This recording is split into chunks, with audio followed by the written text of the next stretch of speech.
ये सोचो, अगर आप रात को सोते वक्त और ज्यादा बेली फैट बर्न कर सकते तो लीन रहना और फिट रहना कितना आसान हो जाता।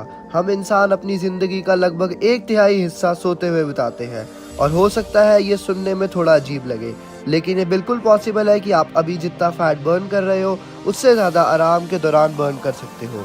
इसी वजह से आज के इस वीडियो में मैं आपको 8 प्रूवन तरीके बताऊंगा जो आपके फैट बर्निंग को सोने के दौरान स्पीड अप करने में मदद करेंगे।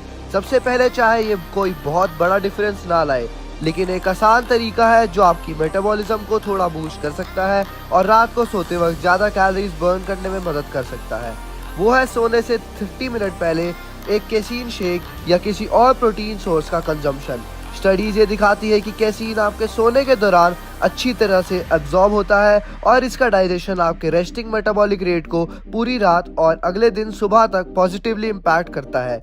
क्योंकि कैसीन एक स्लो डाइजेस्टिंग प्रोटीन है, ये आपके ब्लड स्ट्रीम में अमीनो एसिड्स का एक कंटिन्यूअस रिलीज प्रोवाइड करता है जो आपके मसल प्रोटीन सिंथेसिस को पूरी रात तक मेंटेन करने में मदद करता है। इससे मसल ब्रेकडाउन प्रिवेंट होता है और मसल रिकवरी भी इम्प्रूव होती है।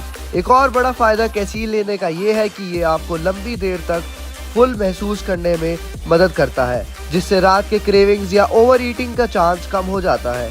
ट्रेनर होने के नाते ये अक्सर देखा गया है कि बहुत लोग लेट नाइट क्रेविंग्स की वजह से बिना सोचे समझे रात को बहुत ज़्यादा कैलोरीज कंज्यूम कर लेते हैं, लेकिन एक फिलिंग कैसीन शेक या फिर कॉटेज चीज़ या ग्रीक योगर्ट जैसी ऑल्टरनेटिव्स लेना रात को भूख को कम कर सकता है और ओवरऑल कैलोरिक इंटेक को कंट्रोल कर सकता है। कैसीन को रेगुलरली बेड टाइम पे लेने से मसल स्ट्रेंथ और मसल ग्रोथ भी इम्प्रूव होती है और मसल बनाना वैसे भी एक बेहतरीन तरीका है बेली फैट और बॉडी फैट सोने के दौरान बर्न करने का। ये इसलिए होता है क्योंकि मसल टिश्यू मेटाबॉलिकली एक्टिव होता है और फैट की तुलना में ज़्यादा कैलोरीज बर्न करता है। मसल को मेंटेन करने के लिए एनर्जी चाहिए होती है और ये एसेंशियल फंक्शंस जैसे कि ब्रोकन मसल फाइबर्स को रिपेयर करना, पोस्चर को सपोर्ट करना और मूवमेंट क्रिएट करने में काम करता है। ये नहीं, मसल टिश्यू ग्लाइकोजन को एब्जॉर्ब और स्टोर भी करता है जो कि कार्बोहाइड्रेट्स का स्टोर्ड वर्जन है। जब आप हैवी वेट लिफ्टिंग करते हो तो आपके लिवर और मसल टिश्यू के ग्लाइकोजन स्टोर्स डिप्लीट हो जाते हैं, जिससे आप दोबारा उन्हें रीफिल कर सकते हो बिना किसी फैट स्टोरेज के डर से। यही वजह है कि हैवी लिफ्ट करना या हाई इंटेंसिटी वर्कआउट्स परफॉर्म करना एक और तरीका है ज़्यादा कैलोरीज बर्न करने का सोने के दौरान।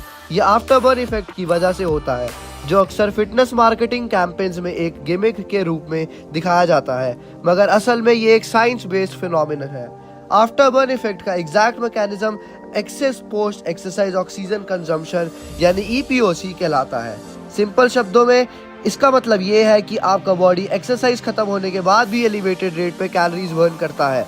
जब आप वेट ट्रेनिंग करते हो तो आपका बॉडी मसल्स रिपेयर करने, एनर्जी स्टोर्स को रिफिल करने और वेस्ट प्रोडक्ट्स को रिमूव करने के लिए ज़्यादा कैलोरीज यूज करता है। ये कैलोरी बर्न कुछ घंटों से लेकर पूरे 2 दिन तक भी रह सकता है, जो कि डिपेंड करता है आपके वर्कआउट के इंटेंसिटी और ड्यूरेशन पर।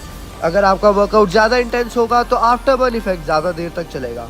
साथ ही अगर आप फिजिकली फिट हो तो EPOC जल्दी खत्म हो जाता है क्योंकि आपका बॉडी जल्दी रिकवर कर लेता है। कंपाउंड मूवमेंट्स जैसे कि स्क्वाट्स, डेडलिफ्ट्स और बेंच प्रेसेस ज़्यादा आफ्टर बर्न क्रिएट करते हैं, जबकि आइसोलेशन एक्सरसाइजेज जैसे बाइसेप कर्ल्स और ट्राइसेप एक्सटेंशंस का इफेक्ट कम होता है। इसके अलावा रेजिस्टेंस ट्रेनिंग आपके इंसुलिन सेंसिटिविटी को इम्प्रूव कर सकता है, जो आपके बॉडी को blood sugar levels better maintain करने में मदद करता है, मेटाबॉलिज्म को बूस्ट करता है और न्यूट्रिएंट्स को इफेक्टिवली यूटिलाइज करने में हेल्प करता है। अगला तरीका जो सोने के दौरान कैलोरीज बर्न करने में मदद करेगा वो है दिन भर ज़्यादा पानी पीना। हल्का सा डिहाइड्रेशन भी आपके मेटाबॉलिक रेट को स्लो कर सकता है क्योंकि पानी कई मेटाबॉलिक प्रोसेसेस का एक इम्पॉर्टेंट हिस्सा होता है। अगर आपका बॉडी डिहाइड्रेटेड होगा तो डाइजेशन, न्यूट्रिशन एब्जॉर्प्शन और एसेंशियल कंपाउंड्स का ट्रांसपोर्टेशन भी इफेक्ट होगा। Mild dehydration hormonal imbalances create कर सकता है जो मेटाबॉलिज्म और एपेटाइट को नेगेटिवली इम्पैक्ट कर सकता है, जिससे आपका बॉडी एनर्जी कंजर्व करने लगता है और कैलोरीज बर्न करने का प्रोसेस स्लो हो जाता है। पानी पीने का एक और फायदा थर्मिक इफेक्ट ऑफ वाटर है, जो ये दिखाता है कि जब आप अपनी पानी पीते हो तो आपका बॉडी उसे नॉर्मल बॉडी टेम्परेचर तक गर्म करने के लिए थोड़ी एक्स्ट्रा एनर्जी कंज्यूम करता है। मेटाबॉलिज्म को इम्प्रूव करने का एक और तरीका है आपके थायराइड ग्लैंड की फंक्शनिंग को ऑप्टिमाइज करना। स्टडीज ने प्रूव किया है कि थायराइड हार्मोन्स मेटाबॉलिक रेट पे डायरेक्टली इम्पैक्ट करते हैं और इसका एक मेजर रीजन ये है कि ये बॉडी के थर्मोजेनेसिस को रेगुलेट करते हैं। आयोडीन थायराइड हार्मोन्स बनाने के लिए एक ज़रूरी मिनरल है, लेकिन वर्ल्ड हेल्थ ऑर्गेनाइजेशन के मुताबिक 35% लोग सफिशिएंट आयोडीन नहीं लेते। रेगुलर सी सॉल्ट में ज़्यादा आयोडीन नहीं होता, इसलिए आयोडाइज सी सॉल्ट या आयोडाइज सॉल्ट यूज़ करना बेहतर होगा। साथ ही जिंक और सेलेनियम भी थायराइड हार्मोन T4 को उसके एक्टिव फॉर्म T3 में कन्वर्ट करने में मदद करते हैं। अगर आप हैवी वर्कआउट्स करते हो या ज़्यादा पसीना आता है तो जिंक की कमी हो सकती है, क्योंकि ये पसीने से जरिए बॉडी से निकलता है। इसलिए ऑयस्टर्स जैसे जिंक रिच फूड्स लेना या जिंक सप्लीमेंट लेना मेटाबॉलिज्म को बेस्ट कंडीशन में रखने के लिए ज़रूरी हो सकता है। एक और चीज़ जो बेड टाइम पे आप कर सकते हो कैलोरीज बर्न करने और बेटर स्लीप क्वालिटी के लिए, वो है कोल्ड शावर लेना। ठंडे पानी से नहाने से आपका मेटाबॉलिक रेट बढ़ता है, क्योंकि ये ब्राउन फैट को स्टिमुलेट करता है जो हीट जनरेट करने के लिए कैलोरीज बर्न करता है। अगर आप कोल्ड शावर्स ले रहे हो तो पानी को अपने नेक और शोल्डर्स पे कंसंट्रेट करो, क्योंकि वहाँ ज़्यादा ब्राउन फैट होता है।